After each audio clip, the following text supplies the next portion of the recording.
ਅੱਜ ਆਪਾਂ ਜੀ ਵਾਹਵਾ ਵਿਆਹ ਵਾਲੇ ਜਿਹੜੇ ਕੇਸ ਹੁੰਦੇ ਆ, ਇਨੀਸ਼ੀਅਲ ਗ੍ਰੀਨ ਕਾਰਡ ਹੁੰਦੇ ਆ ਉਹਦੇ ਬਾਰੇ, ਜਿਹੜੇ ਸਪੈਸ਼ਲੀ ਜਦੋਂ ਬੰਦਾ ਅਸਾਲਮ ਫਾਈਲ ਕਰ ਦਿੰਦਾ ਤੇ ਕਈ ਵਾਰੀ ਉਹਨਾਂ ਦੀ ਤਰੀਕ ਆ ਰਹੀ ਹੁੰਦੀ ਹੈ ਤੇ ਤਰੀਕ 'ਚ ਭੁਗਤਣਾ ਵੀ ਚਾਹੁੰਦੇ ਆ ਕਿਉਂਕਿ ਹੁਣ ਦੇਰ ਬਹੁਤ ਹੋ ਗਈ ਹੁੰਦੀ, ਇੰਤਜ਼ਾਰ ਕੀਤਾ ਹੁੰਦਾ ਕਿ ਦੇਖੀਏ ਕੇਸ ਦੇ ਵਿੱਚ ਕੀ ਹੁੰਦਾ।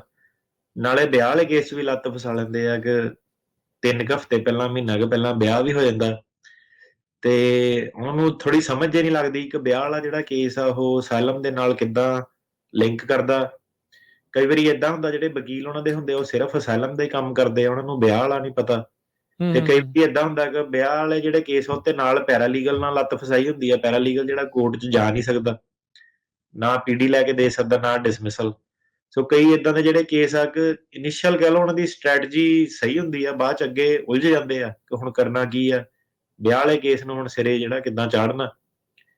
ਤੇ ਉਹ ਜਿਹੜਾ ਚੀਜ਼ ਆ ਉਹਦੇ ਬਾਰੇ ਆਪਾਂ ਜਿਹੜੀ ਅੱਜ ਡਿਸਕਸ਼ਨ ਕਰਾਂਗੇ। ਸੋ ਕੇਸ ਜਿਹੜਾ ਡਿਸਕਸ਼ਨ ਤੋਂ ਪਹਿਲਾਂ ਇੱਕ ਏਦਾਂ ਕਿ ਜੇ ਤੁਸੀਂ ਵਕੀਲ ਕੀਤਾ ਹੈ ਨਾ, ਕੋਈ ਤੁਹਾਡਾ ਕੇਸ ਰਿਮੂਵਲ ਪ੍ਰੋਸੀਡਿੰਗ 'ਚ ਜਿਹੜਾ ਚੱਲਦਾ, ਉਹ ਬੰਦੇ ਨੂੰ ਜਿਹੜੇ ਪੈਰਾਲੀਗਲ ਆ ਉਹ ਕਰਕੇ ਜ਼ੀਰੋ ਫਾਇਦਾ, ਕੋਈ ਫਾਇਦਾ ਨਹੀਂ। ਠੀਕ ਹੈ। ਇੱਕ ਤਾਂ ਫਾਈਲ ਗਲਤ ਕਰ ਦਿੰਦੇ ਆ ਕਿ ਕਿੱਥੇ ਕਾਉਂਸਲਰ ਕਰਨਾ, ਕਿੱਥੇ ਐਡਜਸਟਮੈਂਟ ਕਰਨਾ, ਉਹ ਰੈਗੂਲੇਸ਼ਨ ਨਹੀਂ ਪਤਾ ਉਹਨਾਂ ਨੂੰ, ਹਨਾ। ਕਾਲਾ ਅੱਖਰ ਨਹੀਂ ਮਤਲਬ ਉਹ ਪੜ੍ਹ ਸਕਦੇ, ਤੀਰ ਤੁੱਕਾ ਹੀ ਹੈ, ਇਧਰੋਂ ਸੁਣਿਆ ਸੁਣਾਇਆ। ਤੇ ਦੂਸਰਾ ਇਹ ਆ ਕਿ ਵਿਆਹ ਵਾਲਾ ਕਈ ਵਾਰੀ ਉਹ ਅਪਰੂਵ ਕਰਾ ਲੈਂਦੇ ਆ ਪਰ ਬੰਦਾ ਰਹਿ ਜਾਂਦਾ ਰਿਮੂਵਲ ਪ੍ਰੋਸੀਡਿੰਗ 'ਚ, ਕੋਰਟ ਦੇ ਵਿੱਚ ਉਹਦਾ ਜਿਹੜਾ ਕੇਸ ਅਜੇ ਵੀ ਚੱਲਦਾ। ਤੇ ਕਈ ਵਾਰੀ ਆਪਾਂ ਦੇਖਦੇ ਹਾਂ ਕਿ ਪੈਰਾਲੀਗਲਾਂ ਨੇ ਜਿਹੜਾ 485 ਫਾਈਲ ਕਰ ਦਿੰਦੇ ਧੱਕੇ ਨਹੀਂ ਕਿ ਤੈਨੂੰ ਗ੍ਰੀਨ ਕਾਰਡ ਮਿਲ ਜਾਣਾ, ਤੇ ਇਮੀਗ੍ਰੇਸ਼ਨ ਅੱਗੋਂ 3-4 ਸਾਲ ਬਾਅਦ ਰਿਜੈਕਟ ਕਰ ਦਿੰਦੀ ਆ ਕਿ ਤੂੰ ਕਰ ਨਹੀਂ ਸਕਦਾ, ਤੇਰੀ ਐਲੀਜੀਬਿਲਟੀ ਨਹੀਂ ਬਣਦੀ। ਸੋ ਜਿਹੜਾ ਬੰਦਾ ਕੋਰਟ ਦੇ ਵਿੱਚ ਇੱਕ ਵਾਰੀ ਪਹੁੰਚ ਗਿਆ, ਉਹ ਜਿਹੜਾ ਪੈਰਾਲੀਗਲ ਸਰਵਿਸ ਪ੍ਰੋਵਾਈਡਰ ਆ ਉਹਦੇ ਲੈਵਲ ਤੋਂ ਉੱਤੇ ਹੋ ਗਿਆ। ਸੋ ਉਸ ਪੁਆਇੰਟ ਤੇ ਆ ਕੇ ਨਹੀਂ ਕਿਸੇ ਨੇ ਵੀ ਪੈਰਾਲੀਗਲ ਕਰਨਾ।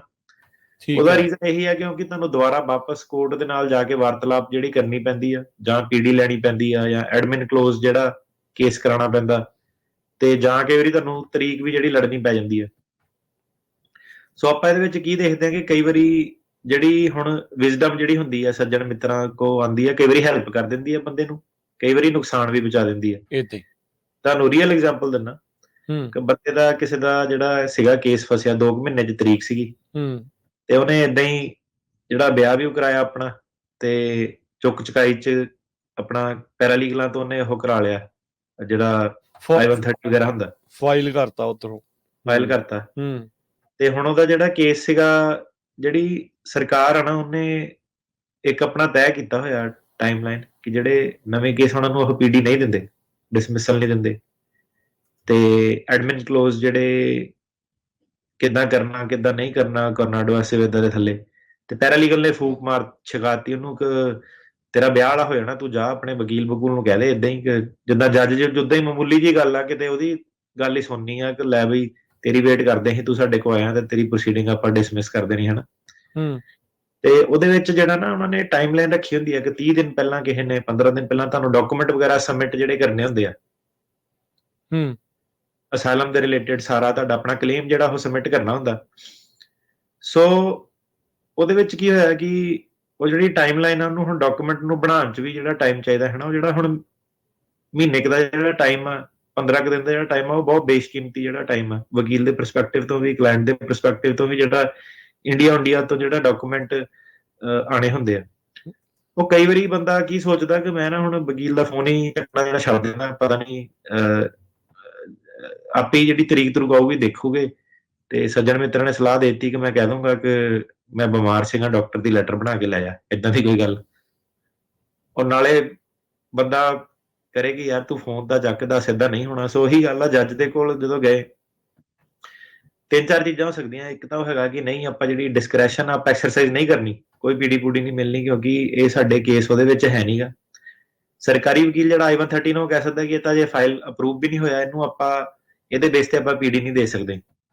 ਤੇ ਜਿਹੜੀ ਐਡਮਿਨਿਸਟ੍ਰੇਟਿਵ ਕਲੋਜ਼ਰ ਵਾਲੀ ਆਪਸ਼ਨ ਆ, ਉਹ ਸਰਕਾਰੀ ਵਕੀਲ ਕਹਿ ਸਕਦਾ ਕਿ ਮੈਂ ਇਹਨੂੰ ਐਕਸਰਸਾਈਜ਼ ਨਹੀਂ ਕਰਨੀ ਕਿਉਂਕਿ ਜਿਹੜਾ ਬੰਦਾ ਉੱਥੇ 485 ਫਾਈਲ ਨਹੀਂ ਕਰ ਸਕਦਾ, ਉਹ ਐਡਜਸਟ ਨਹੀਂ ਕਰ ਸਕਦਾ, ਤੇ ਆਪਾਂ ਇਹਨੂੰ ਜਿਹੜਾ ਐਡਮਿਨ ਕਲੋਜ਼ਰ ਵੀ ਜਿਹੜਾ ਨਹੀਂ ਦੇਣਾ। ਸੋ ਇਹ ਵੀ ਜਿਹੜੀ ਇੱਕ ਆਪਸ਼ਨ ਉਹ ਤੁਹਾਡੀ ਕੈਂਸਲ ਕਰ ਸਕਦੇ ਆ।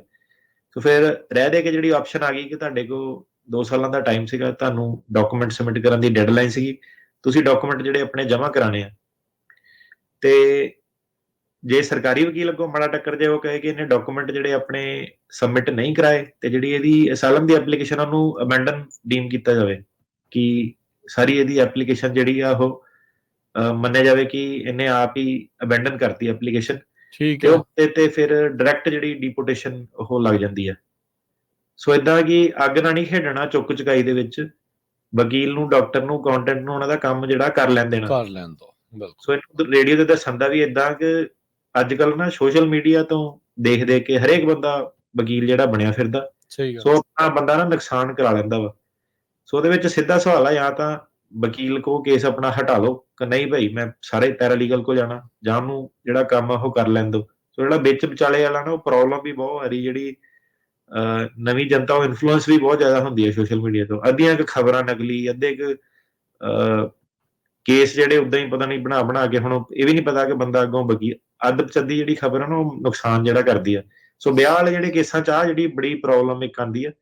ਸੋ ਟੌਪਿਕ ਸ਼ੁਰੂ ਕਰਨ ਤੋਂ ਪਹਿਲਾਂ ਇਹੀ ਕਹਿਣਾ ਸੀ ਕਿ ਇਹਨੂੰ ਦੱਸਣ ਦਾ ਮਕਸਦ ਇਹ ਸੀਗਾ ਕਿ ਤਾਂ ਕਰਕੇ ਬੰਦਾ ਜਿਹੜਾ ਨਾ ਜਾਲ ਜੇ 'ਚ ਜ਼ਿਆਦਾ ਫਸਦਾ, ਕਿਉਂਕਿ ਤੁਹਾਨੂੰ ਇਹ ਨਹੀਂ ਪਤਾ ਕਿ ਜਿਹੜਾ ਜੱਜ ਆ ਉਹਦਾ ਸੁਭਾਅ ਕਿੱਦਾਂ ਦਾ, ਉਹਨੇ ਪੀਡੀ ਦੇਣੀ ਵੀ ਆ ਕਿ ਨਹੀਂ ਦੇਣੀ, ਹਨਾ, ਕੋਈ ਗਰੰਟੀ ਨਹੀਂ ਹੁੰਦੀ ਕਿ ਉਹਨੇ ਦੇਣੀ ਹੈ। ਜੀ ਜੀ।